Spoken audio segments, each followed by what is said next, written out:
What's going on, everybody? This is Blanche Eden, your host for Black Trending News.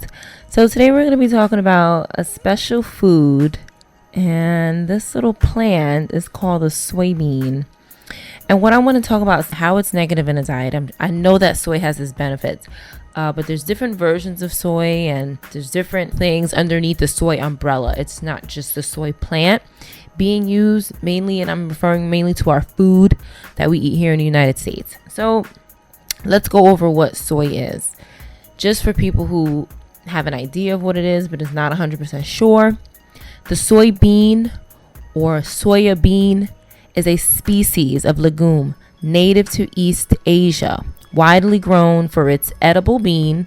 Soybeans are an exceptional source of essential nutrients, providing in a 100-gram serving in its raw form high content of the daily value, especially for protein at 36%, dietary fiber, iron, manganese, phosphorus, and several B vitamins, including folate. High contents also exist for vitamin K, magnesium, zinc, and potassium. For human consumption, soybeans must be cooked with wet heat to destroy the trypsin inhibitors. Raw soybeans, including the immature green form, are toxic to all monogastric animals. Most soy protein is a relatively heat-stable storage protein. This heat stability enables soy food products requiring high-temperature cooking, such as tofu, soy milk, and textured vegetable protein, to be made. So soy protein products can be good substitutes for animal products because, unlike some other beans, soy offers a complete protein profile. Soy protein products can replace animal-based foods, which also have complete proteins but tend to contain more fat, especially saturated fat, without requiring major adjustments elsewhere in the diet. So we can see why soy is so popular over the past, 15 years here in the U.S. It's beneficial for the health, but it does have some drawbacks that I think people are not paying attention to. And what made me notice that is that it's almost in everything. They put soy in almost every food.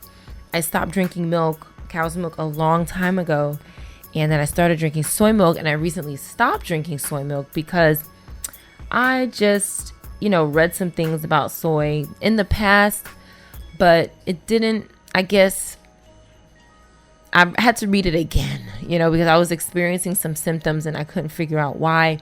Once I removed the soy milk from my diet, those symptoms cleared up. And I'm talking about symptoms like hormonal symptoms, like, hard to sleep, mood swings, hot flashes, dizziness, things like that are just really uncomfortable to be experiencing every day because of a food that I'm eating. So I had to eliminate it out of my diet. So one other thing I wanted to look into and share is how the history of soy, because when I was growing up, I never heard of this food. So I wanted to know a little bit about it. And it says here, soybeans were a crucial crop in East Asia long before written records began. There's evidence for soybean domestication between 7,000 and 6,600 BC in China, between 5,000 and 3,000 BC in Japan, and 1,000 BC in Korea. Okay. Prior to fermented products such as fermented black soybean, soy sauce, tempeh, natto, and miso, soy was considered sacred for its beneficial effects in crop rotation, and it was eaten by itself as a bean curd and soy milk. By the 18th century, soybeans were introduced to the Americas and Europe from China.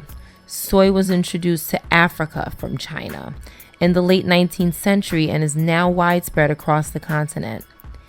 They are now a major crop in the United States, Brazil, Argentina, India, and China. Now, the origin of soybean cultivation remains scientifically debated. Early Chinese records mention that soybeans were a gift from the region of Yangtze River Delta and Southeast China. Recent research, however, indicates that the seeding of wild forms started early before 5000 BC in multiple locations throughout East Asia. But again, that's not my point for today's conversation. So now that I've given you a little history lesson on soy, where it comes from, how long it's been around, and the benefits of it, I want to get to my whole point in this podcast as to why it may not be so good for people to be ingesting in almost all the food that they process nowadays in the supermarket. One more thing here. It says soybeans were first introduced to North America from China in 1765 by Samuel Bowen, a former East India Company sailor who had visited China in conjunction with James Flint, the first Englishman legally permitted by the Chinese authorities to learn Chinese. The first New World soybean crop was grown on Skidaway Island, Georgia, in 1765 by Henry Yonge from seeds given to him by Samuel Bowen. It was made a soy sauce for sale to England, and then the soybean was introduced into North America. For the next 155 years, the crop was grown primarily for forage. Some more history there, pertaining to the U.S. But before 1920, the soybean was mainly a forage crop, a source of oil, meal for feed to the animals, and industrial products with very little use as food. Now, it's in everything. That's what I want to talk about. And I think with the surge of, vegetarians and vegans now and pescatarians like myself, soy has become popular because they have turned it into a source of food to eat that doesn't contain animals in it for people like myself. The first thing I want to touch on is that soybeans are one of the biotech food crops that have been genetically modified. And genetically modified soybeans are being used in an increasing number of products. In 1995, Monsanto Company introduced glyphosate-tolerant soybeans that have been genetically modified to be resistant in Monsanto's glyphosate herbicides. In 1997, about 8% of all soybeans cultivated for the commercial market in the U.S. were genetically modified. In 2010, the figure was 93%. So that is a huge jump. And it's mostly because it is cheaper, all right, for companies to use that version. It saves them bucks. The widespread use of such types of genetically modified soybeans in the Americas has caused problems with exports to some regions.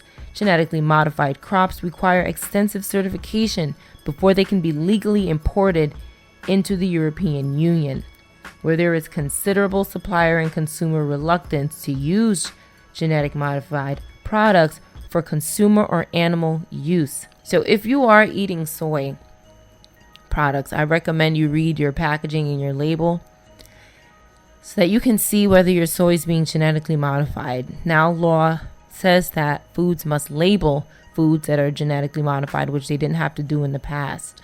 So definitely take advantage of that and read what you eat so that you know if your soy is being genetically modified. Unless you're, of course, happy with eating lab-made food, then go ahead and eat it. Okay, so let's get down to how they use soy in our food. But in addition, soybean products are widely used for human consumption. Common soybean products include soy sauce, soy milk, tofu, soy meal, soy flour, textured vegetable protein, tempeh, soy lecithin, and soybean oil. Soybeans may also be eaten with minimal processing, for example, in the Japanese food edamame, which they sell in the supermarket, in which immature soybeans are boiled whole in their pods and served with salt. In China, Japan, and Korea, soybean and soybean products are a common part of diet. Tofu is thought to have originated in China, along with soy sauce and several varieties of soybean paste used as seasonings. Japanese foods made from soya include miso, natto, kinako, and edamame, as well as products made with tofu such as atsuage and aburaji. I hope I'm not butchering that. I probably am. Now, the soy lecithin is one of my foods that I wanted to touch on. And it's literally almost in everything. And one of the main uses of it is that it's an emulsifier and it holds oil and water together. Somehow it does that, and that's why it's used so much in foods. Usually it's less than 2%, but in my opinion, over time it can be harmful because 2% adds up every time you eat something. If you eat 10 things a day that have 2% of soy lecithin in it, that's adding up in your body, which is why I stay away from that as well. All right, so this is dragging on a bit, so let's get to the bad stuff. So according to Dr. Mercola, one of the biggest misconceptions about soy that persists even today is that it's a health food. While that statement may be partially correct, for the most part it's misleading and dangerous myth and may be causing disastrous effects on the health of millions of unsuspecting consumers. For decades, soy has been promoted as a healthy protein food. In response to heavy pressure from the soybean industry, the FDA approved a health claim for soy in 1999 that literally opened the floodgates for soy products. The FDA's approval allowed the food industry to slap the following words on their labels when they added soy: diets low in saturated fat and cholesterol that include 25 grams of soy protein a day may reduce the risk of heart disease. This only fueled consumers' beliefs that soy's potential health benefits. Consequently, soy has been added to many products for both marketing purposes and to boost protein content of food. Because it's an inexpensive food, soy is truly a food manufacturer's dream. While the industry's promises are endless in regards to soy's purported health benefits, unfortunately for the most part, they are not true. So the reason why soy is so popular and got its reputation in the first place, it could be partially due to the benefits that it has in Asia. But in Asia, they aren't using the same type of soy. So that's what I'm getting to when I'm going to, explain the difference between fermented and unfermented soy. Fermented soy products are healthy protein foods. But what exactly is fermented soy? It's a form of soy that has gone through a lengthy fermentation process that makes it digestion friendly. The top 3 fermented soy foods are natto, tempeh, and miso. In both Japan and China, the average person eats about an ounce of fermented soy each day, a far cry from the much larger amounts of unfermented soy in American diets. These relatively small amounts of fermented soy versus unfermented soy offer much value to health. The friendly bacteria or probiotics found in fermented soy help nourish the gut and digestive flora, boosting digestion and the absorption of nutrients because the majority of the immune system resides in the intestinal tract. These beneficial soy products aid immune function too. So soy that has gone through this fermentation process is lower in anti-nutrient substances that act as toxins in your body, easier to digest and less likely to cause gastric distress, lower in phytates that prevent the absorption of minerals like calcium, magnesium, iron, and zinc, which are all very important, high in vitamin K2, an important nutrient for supporting bone and cardiovascular health. One of the biggest benefits of eating fermented soy products is for its vitamin K2 content. Everything else has problems. Okay?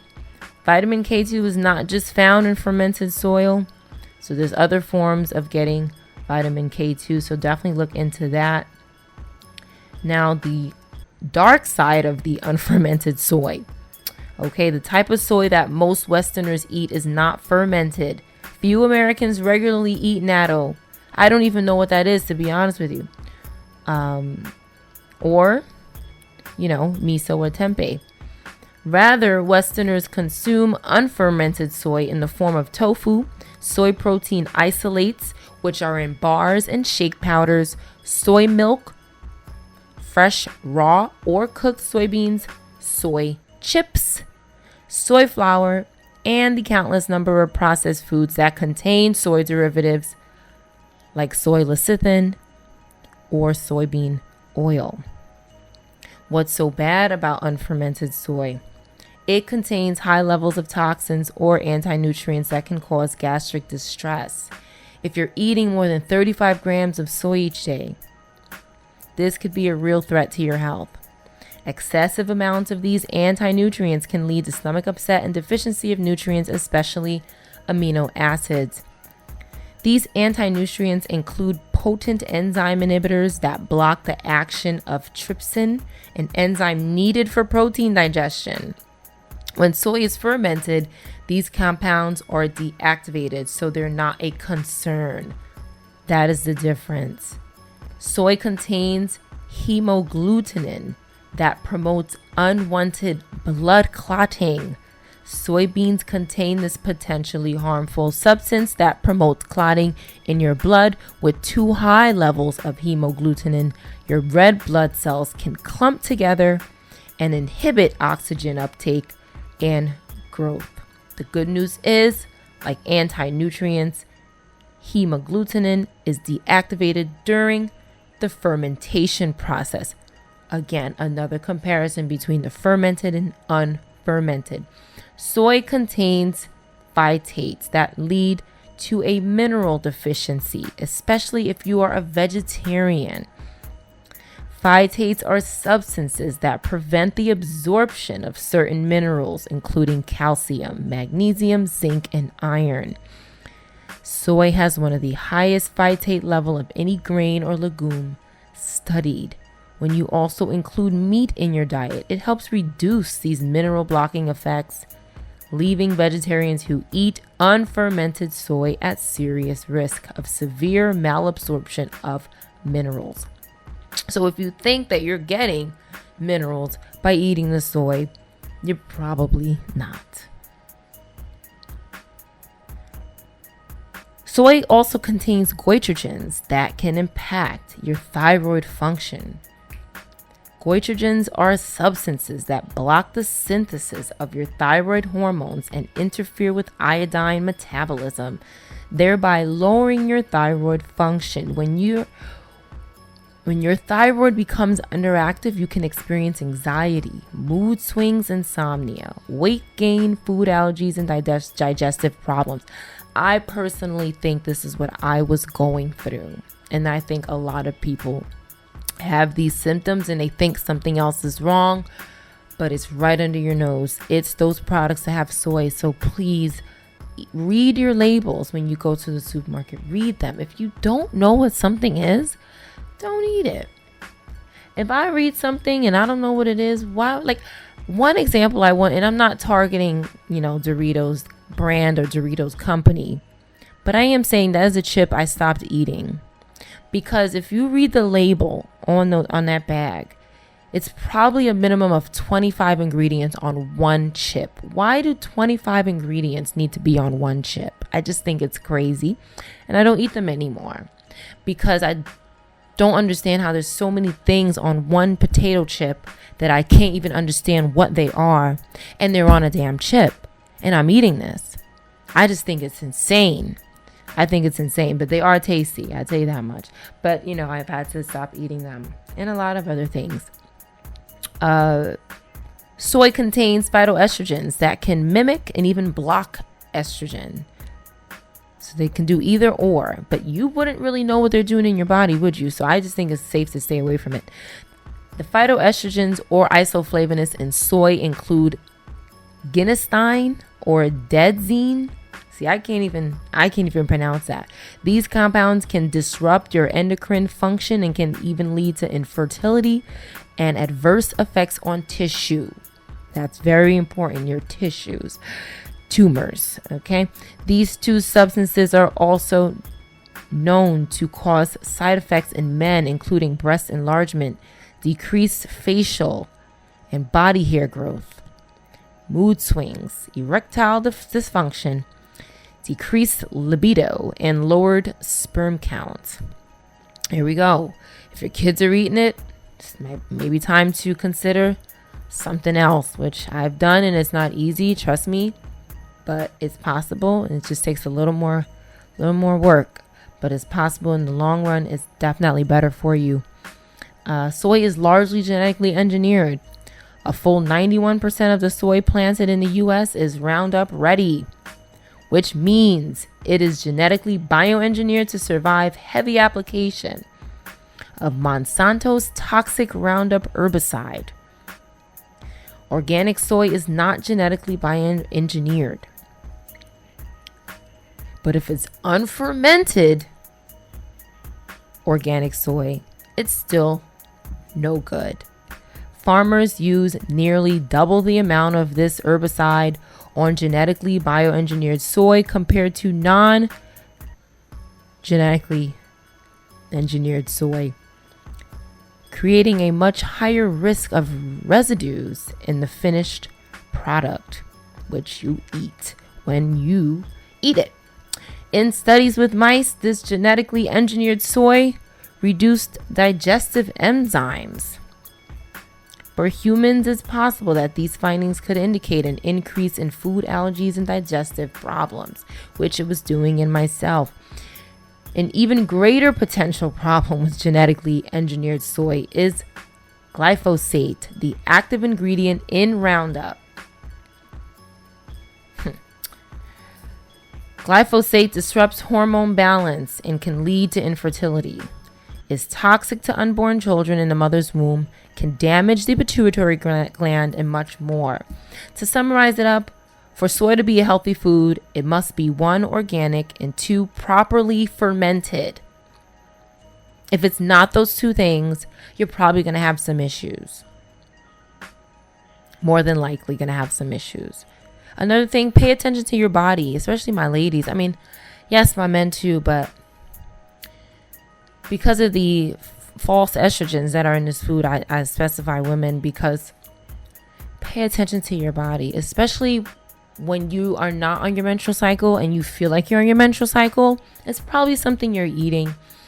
Or if you feel like even when you have your menstrual cycle, if it feels like multiplied, dramatic, like everything is just intensified, it's probably something you're eating. So definitely just, stand back and look at your ingredients when you go to the supermarket. Just take that extra 10-15 seconds and get in the habit of reading.